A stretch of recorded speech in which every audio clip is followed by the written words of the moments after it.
Lesson 7.2 Women's Rights, Attitudes, and Roles in Society. Pre-World War I, women did not traditionally enter the workplace. When the workforce changed significantly because of the war, the national ethos changed to focus on encouraging women to leave their hearths and fill the empty positions in factories.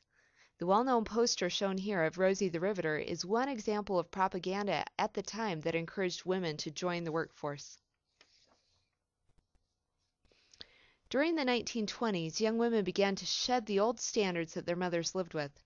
Many young women became more assertive, and to show that they were equal with men, they began drinking and smoking in public, a practice that just a few years later would have ruined a woman's reputation. Attitudes toward marriage also changed. During this time, many young couples began viewing this relationship as a partnership rather than a husband ruling everything. However, it was still typically believed that housework and child-rearing were women's work. But the 1920s also revolutionized the work of a household.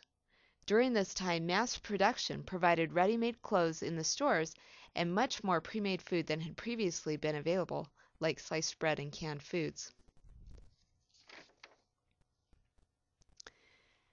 Fashions in the 1920s were as distinctive as bell-bottoms, broom skirts, and peasant blouses are to the 1960s.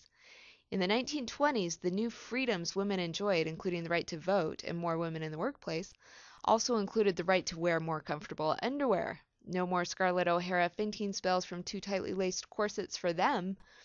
As a declaration of independence, many younger women also cut their hair short. Their skirts came up to their knees. What? Women have legs? And their clothes in general were less fitted than in previous eras.